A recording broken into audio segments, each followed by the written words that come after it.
You're listening to the Studyclix Podcast, your number one source for junior cycle and leaving cert tips. We make exams easier.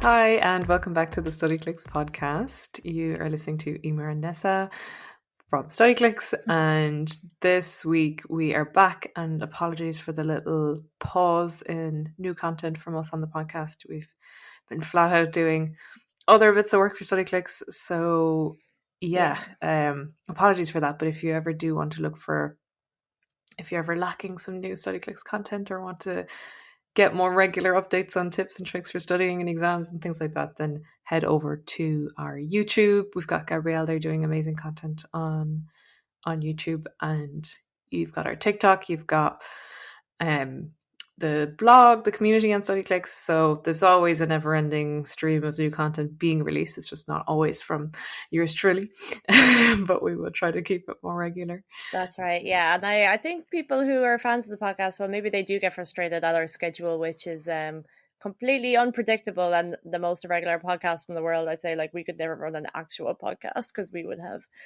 no listeners. Thankfully, people need to do the leaving cert, which makes us relevant. But like Emer said there, I really can't recommend Gabrielle's YouTube channel enough. Like, she's so good at it, and she's an absolute genius, but she's also really, really cool and funny. So she's just enjoyable to watch. Shout out to Gabrielle. Like, it's brilliant. Yeah, and for anyone who's always listened to us on Spotify or wherever, and isn't aware of the fact that we now upload our podcasts to YouTube with video, you can actually see me and Nessa remotely just talk to each other. Just adds a little bit of visuals to the entire feels like company thing. You know. Yeah, we're there. We're real. We're real people. But let's get into this week's podcast. Let's get into it. So this week's podcast is about prioritization and how to use prioritization techniques in your study, because, as you know, there's a lot of work to be done, and going into the work that you're trying to do without any sense of what order you should do things in, or what's more important than the other, and that could be really tricky and lead to some stress. So we are going to talk about some ways that you can implement prioritization. Yeah. So, before getting into it, we just kind of wanted to rattle off some points about, like, why it's important. Just from a personal perspective of running Studyclix's Instagram, get a few messages on TikTok now as well. Some of the most common words are just, I feel so overwhelmed, I am so stressed, I feel like I'm on the brink of burnout. And there's no doubt about it, there is so much to do, but a lot of people fall down and they do allow themselves to get stressed because they don't have the tools for prioritizing their time. And so if you kind of implement these techniques that we're about to go into, if you do it well, it'll definitely bring down your stress levels a lot. And that's kind of ultimately what our goal is. Yeah, for sure. And it'll just make you feel like you're on top of things. It's so easy to spiral out of control or feel like you're not in control if you don't have a good overview of what you need to do and when you need to do it. So this will really, really help you ground yourself a little bit in that sense. Another good reason to do this is it will allow more downtime for you, which is always a good thing. You really want more downtime. So if you can prioritize correctly, the idea is that you get a certain amount of tasks done in a logical way in a certain amount of time, and then that gives you more time to do something nice with your time, meet up with friends, watch a TV show, whatever it is your hobby is. So, as I'm sure you've experienced before in your life or are aware, if you don't have a plan, don't have nothing prioritized, you don't really know what you're going to do or when you're going to do it, you just sort of go, I have so much to do, I'm just going to cancel everything and just sit in this wherever it is that you do your study. Sit there and kind of freak out for a couple of hours. Yeah. And that's no fun. You know that's no fun. You, the listener, and also you, Nessa. But yeah, so you know that this will help. So just keep listening. Yeah. Give yourself more downtime. Who doesn't want that? Honestly, yeah, like time to live your actual life. And one of the other points is that like these techniques that you learn now, or that like you might learn from myself and Emer first, and then might delve into it further or do your own research, because it's obviously only so much that Emer and I can tell you. But it's the fact that like this isn't just something that you can learn to help you with studying in the school. If you like use these techniques now and you get on really well with them in terms of how you like prioritize your time, it's going to be something that you can take with you to college. It's something that you could use in when you're like in a full-time job. Like, well, like me and Emer, we're no longer in school anymore, but we actually use these because we still have time and we still need to manage it a certain way. So like learning these techniques now are gonna like super benefit you in the future. Yeah. You wouldn't be able to work for Studyclix if you couldn't prioritize your time, No, because truly. there's 100 things happening at any one time, and you have to know, okay, I can only do a certain amount of things in one day. What's the most important thing? I'm going to do that. Okay, I'm going to spend X amount of time doing this. This is going to take me X amount of time, so I'm going to do half of it today. You know, all that kind of stuff. Like it's an extremely important life skill, and you may not have needed to use it until now, but now it is a new concept that you need to learn, and that's fine. And we're all here to learn. So yeah, keep listening to hear what we've put together essentially is our 3 prioritization techniques that are sort of tried and tested out in the world. And they are not the only prioritization techniques out there. You are free to listen to these and try them out, and if you feel they don't work for you, have a Google and look at some of the other ones. We're not going to go into every single one today, but we've picked 3 ones that we think are good, solid ones to start with and give a chance to. So without further ado, let's get into it. Let's get into the very first technique. So this one that we've actually talked about, this very first technique called the Eisenhower Matrix, we've talked about in a few Studyclix vlogs before, and it is a little visual might help here. It's kind of like a quadrant, but basically the Eisenhower Matrix is the idea of like taking a task and fitting it into one of these 4 quadrants. So side note, if you want a visual, check out the prioritization blog on Studyclix. Just head on to Studyclix, use our brand new search bar, which is extremely useful. I have been waiting for this. I know, we've all been waiting so long for the search bar that's finally here. Go onto the search bar, search prioritization, and then head down to the blog section. You will find the blog on prioritization, and there is a nice visual there for the Eisenhower Matrix. So if you do want a visualization while Ness is explaining this, check that out. Yeah. So basically the idea behind it is that you're taking a task and you're dividing it into categories. So like, and the kind of the first category is like you're dividing it by urgent versus non-urgent, and then you're dividing again by important versus unimportant. And I felt probably the easiest way to explain this is by using an example. So say you have something that fills in both the box of being urgent and also important, and that could be the English essay that you have due tomorrow morning for your English class at 9 a.m. You have that due tomorrow and your teacher's going to be looking for it. So that is urgent and important. You have to do that straight away. Then you could have urgent, or it falls onto it's important, but it's not urgent. And it could be to practice for your music practical, which might be a couple of months away, you know, that kind of a thing. But it's not urgent, but it's still important. And then say you're following, this is where I really hope people are actually following along with the visual, because it really does help. Then you would have something that is urgent, but it's unimportant. And the word unimportant actually is in the visual there, but maybe just to caveat that it's probably not to say it's not important, but it's like maybe like less critical. So maybe is uncritical a word, but you could have something that is urgent but less critical, and that could be something like needing a new copybook or needing new pens or something like that. And then you have your kind of final category. Then if you're looking at the quadrant, I hope you are, because it would be helpful to have the visual. You have something that is non-urgent and it's also non-critical, and that could be something like watching a half hour of a Netflix show, I don't know. Yeah, that is the matrix. In theory, you have 4 different blocks, right? Yeah. And the first step is to just get certain, however, let's say you have a list of tasks, maybe not a precursor, but something to do before you even start filling in your matrix is to just write down a list on a sheet of paper of the tasks that you want to stick into this matrix. so get your list together first, and once you have your list, you can then start like putting your items into the quadrants. So, and then once you have your things put into the quadrants, you can then decide what you're going to do with them. So like, for example, at the moment, literally today, while working for Studyclix, I did this with some other team members because we were deciding what we're going to build next for Studyclix. And we have to come up with a system to decide like what's the most important thing to build next for our users, what's the most important things for us as a company to help us deliver our projects better. You know, there are certain like technical tasks that need to be done that mightn't affect the users as much, as that's less impactful, but it's like it's really important for us as a business, and so there's different, we kind of have to use this as well. And then the idea is that we have all of these ideas and things that we want to build and implement, and we have to put them into this matrix, and then based on how they are laid out in the matrix, we can decide what's coming up next and what gets pushed further down the line.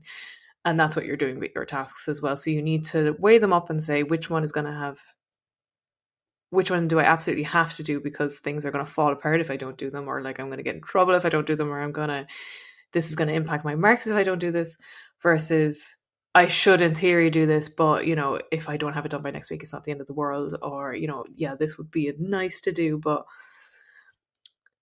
the world isn't going to cave in if I don't do it.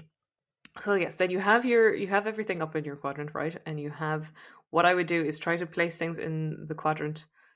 Like, for example, again, this is really hard to do on a podcast. Yeah.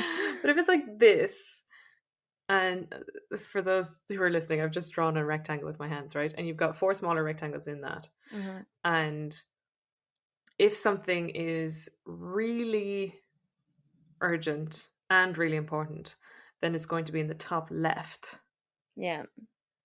And if something is really not urgent and not that impactful or important, that's going to be in the bottom right. And everything else that falls somewhere on the spectrum, you know, if it's really important but not that urgent, that will go somewhere in the middle. That's on one of the lines, but like really high up, but then in the middle, you know, that kind of stuff. So the idea is that when you're done putting everything in, the different tasks will be in different sections of your rectangle, and then you can draw a line from one corner to the other, and everything that is above that line, i.e. the things that fall somewhere in the urgent and important spectrum, those are going to be the things that you focus on first. And everything that falls below the line, so the less important and non-urgent things, those will be things that will be pushed further down your list. And that doesn't mean that you won't do them. It just means that you don't need to do them now. You don't need to stress out about them now.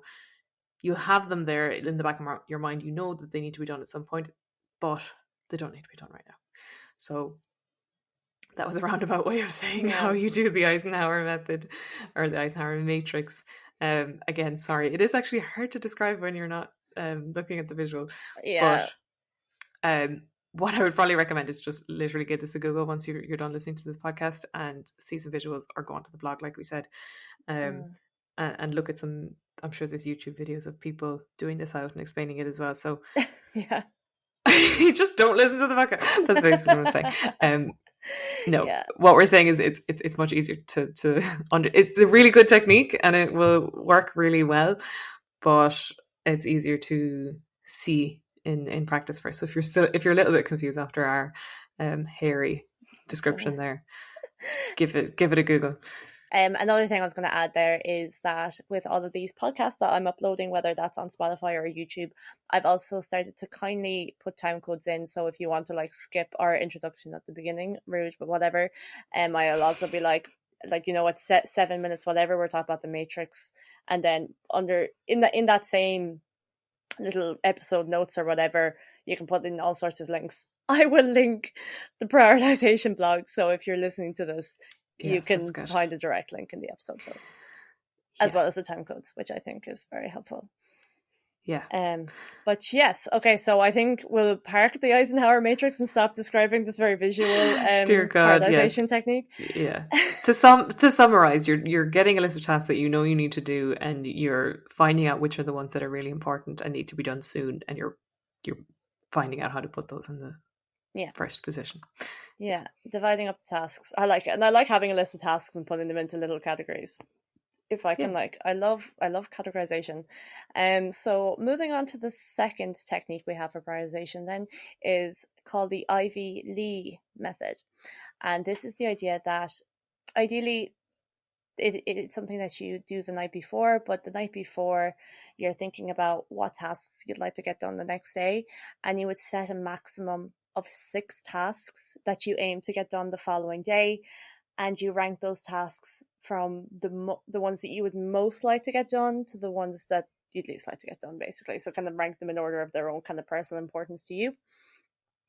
Yeah, and this is something that you can then use with the Eisenhower Matrix that we just talked about, because you might say, okay, I'm going to write down a list of 6 things that I want to do tomorrow, and then you get out your matrix and you put those 6 things into those categories that you've created, and then from that you get your order of when you're going to do them. Yeah, I don't think you need to be strict with this. I think prioritization and these techniques are quite personal, or the way you do this is quite personal. So just because the Eisenhower Matrix is like, oh, well, there has to be these 4 quadrants, I don't think that's necessarily true. Play around with it and see what works for you. I think it's totally fine if you say, oh, well, there's kind of like a subcategory in there of things that are maybe not as important, but whatever, like play around with it and don't feel like you need to absolutely stick to the matrices there. As long as you feel confident at the end of the exercise and feel like, okay, yeah, I feel good with this list of tasks I have here, and I feel confident that I'll get them all done. And yeah, I think out of all the methods or techniques that we're going through today, the Ivy Lee method is my favorite, because I don't tend to work with 6, but I like the idea of making a list the night before and then saying, if I got all these done by the next day, I'd be happy. I think that's, for me personally, that's a really good way of just channeling some productivity in myself. But say, like, let's apply this to someone who is in 5th year or 6th year, and they are going to bed some night on a regular school night, and they're saying, right, I have 6 things I want to get done. One of them is finish my homework. That's like top of that's the one that's always ranked highest, is like get all your homework done for that day. And then maybe you would also have, I want to go over some Macbeth quotes. That's another task you wanted to get done. A third one is revise full sentences. Fourth one is read over whatever paragraphs you have about Lachine and how perfect she is. Like, just have like 6 tasks or whatever. And you can be like what I was Emer's saying there about like not being strict. You have to be realistic. Like, things change every single day. Like, we can say now, like, have these, go to bed at night with these 6 things and then get them done the next day, and then move on to the next, like, and then just like, rinse and repeat kind of a thing. A day will come and then you'll be thrown things in the middle of the day, and you can just say, okay, 3 of these things I didn't get done today because I added these other 3 things on today that kind of held a higher prioritization. I'll just take those 3 tasks and add them to my list of 6 that I'm going to get done the following day. Like, you can chop and change, but it's just the idea of having this kind of little structure that helps organize and prioritize your time. But the idea of like the actual ranking of the importance, that is what, and like another thing, sorry, that I forgot to mention with the Ivy Lee method, is that you don't start a new task until you actually finish one, because that's where things can get kind of hairy, and you're easily distracted when you're kind of trying to balance several things at once. So if you focus on one and see it through to the end, that kind of really helps with managing your time properly.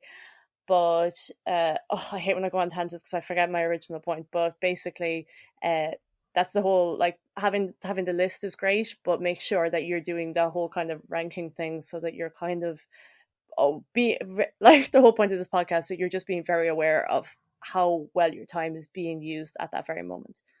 Yeah, and you might be wondering, well, sometimes I don't know the night before what I'm going to have to do the next day, because maybe half of what I'm going to do the next day depends on what homework I get or whatever it might be. Totally. So that is a fair point, and life is unpredictable, and that's totally fine, and we find ways to work around that. So maybe one option is to just leave a blank space, or leave 1 or 2 tasks. If you don't know yet what exactly it's going to be, but you know there's going to be something there, just put in sort of like a blank task that you could fill in the next day once you know what it is.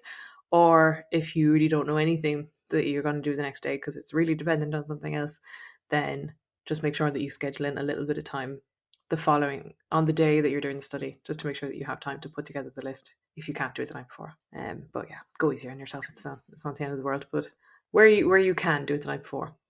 But if you can't fill it out entirely the night before, that's okay. It's always about like chopping and changing to suit you, because student life is very unpredictable and things are constantly happening. But what sort of a downside, or maybe a vagueness that I find with the Ivy League method, is that they're sort of unspecific about how big those tasks should be, because I could just choose 6 really easy things and do them, be like, I did the method, I'm great. So you do need some sort of way of deciding what goes in, and as we say, you have the Eisenhower Matrix to help you prioritize those things. But in terms of what size of tasks you're going to put in, or which specific tasks, another technique that you could kind of mix into this the other 2 methods is one called the 1-3-5 method. The idea of this one is that it's kind of forcing you to prioritize based on the size of the task. So the 1 is 1 large task, the 3 is 3 medium tasks, and 5 small tasks. So again, it's helping you break things up into more manageable chunks. And you could, for example, say that the 1 big task that you're going to do today could be something in the realm of, an hour and a half, 2 hours. That would be a relatively big thing if it were taking, again, remember, this is all within 1 day. So something that's taking an hour and a half, 2 hours of your day, of your you're conscious for 18 hours of the day or so. So that's a good chunk of your day. So I would call that a 1. That's your 1 big thing. It could be an English essay. I know English essays used to always take me ages. And I always found them really annoying. And that would always be like the big thing in my head. I'm like, oh, once I get that done, everything else will be fine. Everything else will be a breeze once I get that out of the way. So, obviously the task that makes you feel that way might be different to the English essay as it was for me. Maybe the English essay is the really easy thing for you, but that's your 1 big task. Then the 3 medium tasks could be something like, maybe finishing off the exercises that your teacher gave you in maths. Maybe those might take sort of a half an hour each, 20 minutes, half an hour each. And then the 5 small tasks could be just sort of quick things to keep you organized. Things like, if you got handouts that day in school, making sure they're put into the right organizational structure in your folder, or making sure to write down any new vocab that you got that day in French, make sure to put that into your vocab book. So things that might only take you 5 minutes each. And then when you put that together, you might have about 4-ish hours altogether in that thing, which is, I think that's a reasonable chunk of work. Again, it's hard to say. Like, we get this question all the time, like, how long should I study every evening? And it's so can't answer, different cannot for answer. everyone. And we're not going to go and say it has to be 4. Like, that was just a random example that I came up with of how long I think those particular examples that I gave might take. 4 is not the perfect study time. It might be 2 for you, it might be 1 for you, it might be 6 for you. It depends on what time of year it is. It depends what year you're in. It's so dependent on many, many things. So don't go getting it into your head that it needs to be a certain thing. But that would kind of roughly amount to a day's and evening's work, let's say. And that is the idea, that using that 1-3-5 thing helps you keep everything on track and still achieve a lot. And obviously, if you're achieving 8 different tasks, that feels really, really productive. So I think that's a good one. I especially like the 5. I think it's like really good to get those little ones, and they make you feel really good about yourself. Especially if you start with the little things as well. Well, like, it depends, like you said there, like how you order it is up to you, but like, it's the whole thing of the dopamine hit of the small thing can be a good thing to get you going. Well, yeah, I would say that with that method, most people do say that you're supposed to start with the big one.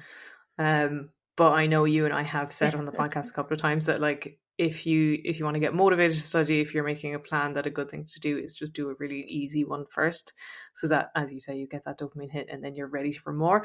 So I think we would maybe diverge a little bit from the recommendation there of doing the biggest one first.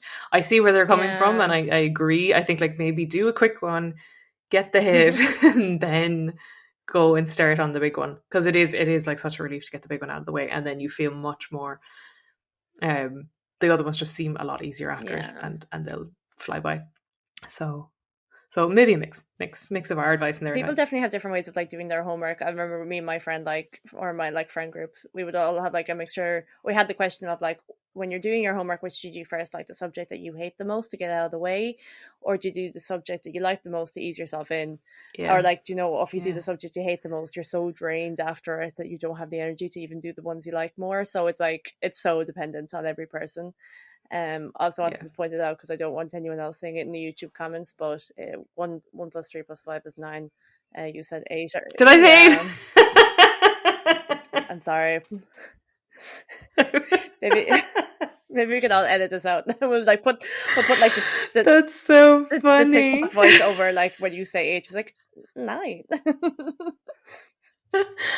Oh my goodness. Yeah. Oh God. I'm immediately less credible now as a study expert. You know what it is in my head? The 5 and 3. I'm so aware that 5 and 3 equals 8. Yeah, and I think I just ignored the 1. Yeah, no, anyway, I know what you mean. I 100% know what you mean. That's so funny. I said, have you ever seen those 9. like tweets that's just like, 9. Oh, I really like the multiplication 7 by 7 is 49. What's your favorite multiplication? And I was like, I can't believe other people have these same weird relatable thoughts that I do. Do you know, by like 7 by 8 is such a Friday feeling.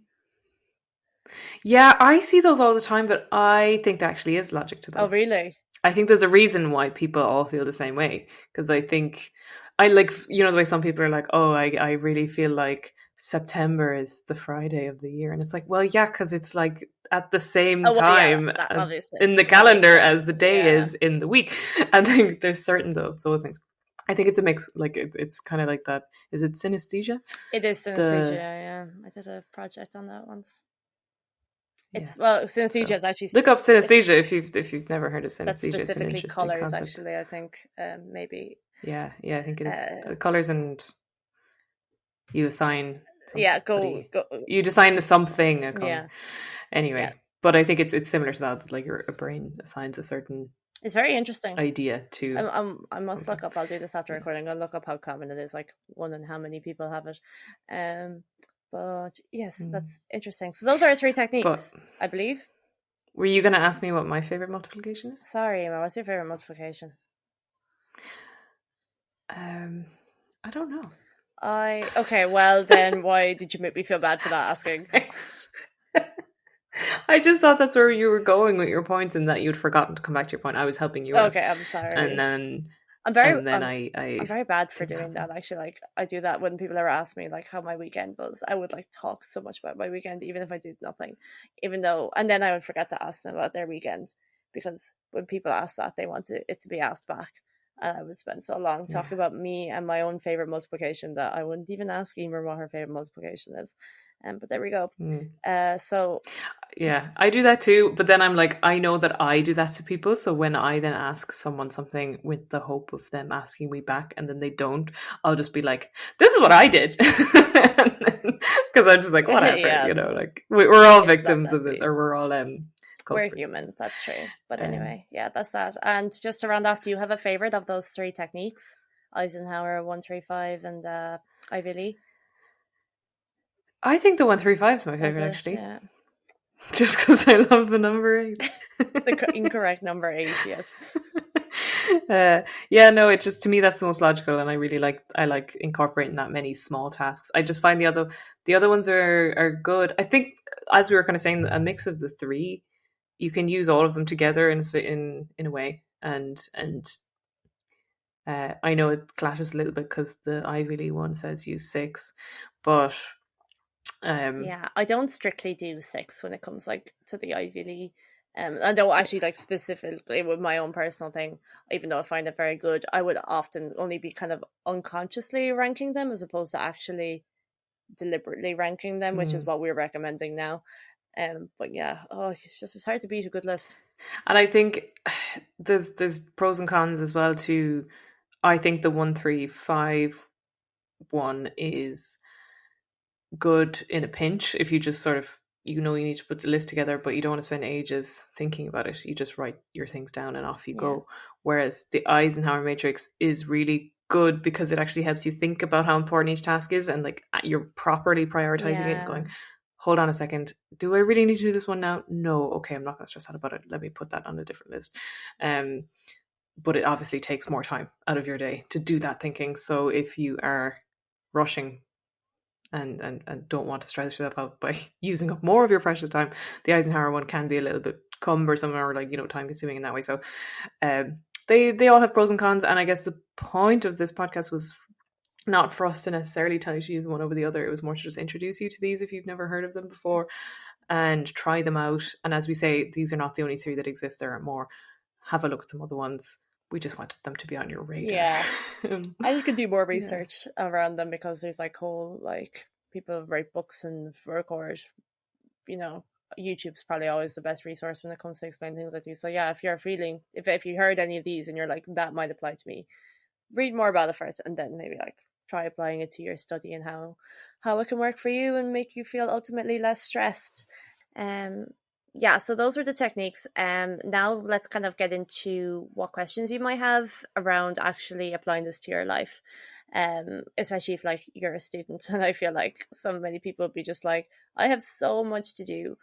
What if I don't get everything done? Yeah, we did kind of cover this already, but it's just to like, you might ask yourself like, what if, I set all these tasks for myself and just life gets in the way, I don't get everything done and I have so much to do, and how do I put it all into these things? Yeah, like we said, allow some leniency. There's not a kind of a one size fits all method when it comes to this. You're, like we said, you can kind of adjust them to suit your own kind of tasks and lifestyle as much as you can, basically. Yeah. We've all been there. And as well, it is obviously best to make the plan the night before so you're not trying to fit it in the next day. But it might happen that you make something the night before and then you come home from school the next day and you've got your list ready, but you're just like, oh God, I want to do nothing today except lie in my bed because I feel awful. My brain is so fried after today at school. Maybe something bad happened at school. And you're just like, that's okay. You don't have to, just because you made the list, do it the next day, or just reorganize your life a little bit. Not life, but like reorganize your list a little bit to accommodate for that. But don't worry if you can't do everything that you set out to do in that day. Be nice to yourself. It's fine. Something as well, obviously we agree with prioritizing and making lists. We love a list, we love a plan, but it can be a not so nice feeling, and we talk a lot about how amazing it feels to get all the things on your list done. And on the flip side of that, it does not feel good if you don't get all of your things done. In fact, it can make you feel even more stressed than you did before you made any list at all. So it's important to remember as well that it is okay if you don't get everything done. It doesn't mean that the world's going to end. It just means that you have to add another task on to the following day or the following week or whatever it might be and push another lower priority task a little bit further out. It's fine. These things happen. You need to train. If you're someone who gets easily anxious by things like that, you need to work on that a little bit and just make sure that you're not, imploding. if you're like, oh no, I didn't do that today, and I had 6 things and I really needed to do that today and I didn't get it done today, I feel awful. You just have to be kind to yourself. There's no other way around it. You have to. People make mistakes. Life is not perfect. Things don't always go as planned, and that will always happen forever in life, and the sooner you accept that, the better. So if this is the first time you're kind of coming to grips with things not working out as you planned them, then that's okay, and that's going to happen, and you need to get used to it, and you will, and it's fine. Yeah. But in terms of just like that got very philosophical all of a sudden. But if you just in terms of actually studying, don't worry too much if you don't get everything done. Just put it on to your list for the next day. You're human after all. I feel like you can't help but get philosophical on this podcast. It's just listen, modern day Socrates. Next question. The next question that you could grapple with, or that we could get based on this podcast, is, well, like, people might not know how to prioritize. Like, how do I know what things fit in what certain categories. So there's a number of ways of doing this, of looking at it. One could be coming at it from a time perspective. So like I said before, like when it comes to like homework that's due the next day, that's like top priority, like that's very obvious. But then you could kind of think about if it's coming up to your leaving cert and you have like 7 or what different subjects, and you're kind of thinking what needs more time than the other. You can also think of it in the way of like your strengths, like if you're kind of naturally stronger at maths, you'd spend maybe a bit more time working on your English. Or if you're kind of at that stage of the leaving cert where you know what subjects need the most work, and that you actually are aiming for a certain grade of them to get into a certain course, you know that these particular topics within the subject should get the most attention from you because they need work and you need to improve on them. Also from a time perspective, you can nearly like divide it into like long term and short term. So like short term stuff that like you can achieve quite quickly, that would be kind of good to give higher prioritization to that. And then more the long term stuff, if it's possible, you could break down any of those kind of tasks. Say it's just kind of, maybe I can't really think of an example now. It could be just like learning like an Irish one of the plays so bad, one of the Irish stories maybe, and it's kind of maybe breaking that up bit by bit, that you actually do take it into manageable chunks, and then you kind of slowly prioritize that way, if that makes sense. One thing I wanted to say as well is that you might not know how long a task is going to take you, how big it is, how hard you might find it, and therefore how much weight to give it when you're trying to do those other prioritization techniques, because some of them require you to decide whether it's a big task or a medium task, and you're just like, I don't know yet because I don't know. And my advice there would be to always overestimate how big the task is instead of underestimating it, because underestimating it will lead to you feeling disappointed that you haven't done something in time. So, and overestimating it will either give you the leniency to take a little bit more time to get something done right and do it well, or else give you a little bit of extra time in your day to finish up early or whatever. So generally I would overestimate things to avoid that feeling of disappointment. And then like over time, I think you would get better at judging these things yourself. So, but if you're starting out, I would overestimate. Yeah, 100%. And the next question I have on my list for someone wanted to know how they would prioritize their time is how to know how much time to spend on each task. And well, that kind of ties into what Emer was saying. You will get better at it with time. But we are going to use this to tease the next episode. Stay tuned. What's it gonna be? Knowing our schedule, it comes out after the leaving cert and it's no longer relevant. 2025.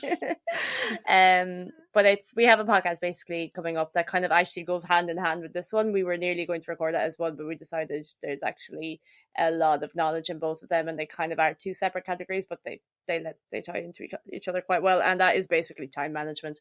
And time management techniques. So that'll be the next one. Stay tuned. We'll kind of run through our favorites and how they can actually work for you, and again, help you manage your time better, as the word time management would suggest. Yeah, definitely. So these two podcasts will go hand in hand once that one is released.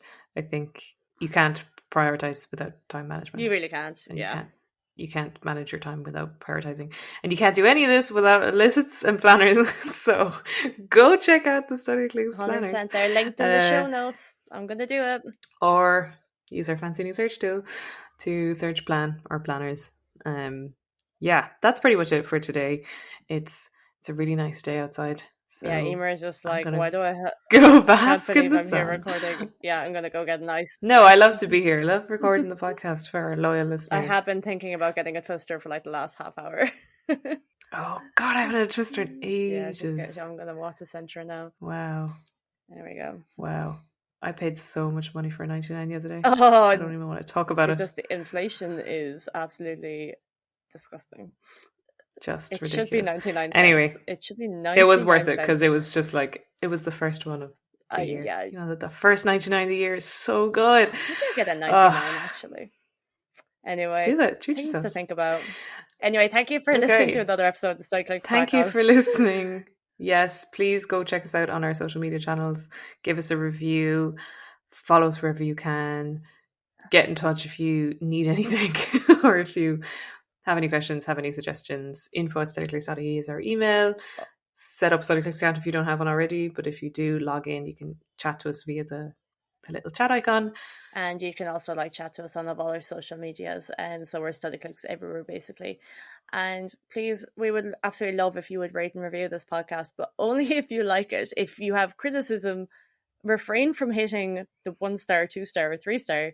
Just send us a little DM with your thoughts. But also be yeah, we're not averse to feedback. No, we're not. Or constructive criticism. We will hear it. Maybe we might not like it, but we'll hear it. And we will try to take it on board. I know. Here we go. Yeah, but no, it would mean a lot. So do it warms our little hearts. It does. It means a lot. So do that. But anyway, we leave you go. Bye. Yeah. Okay. Catch us next time for some time management tips. See ya.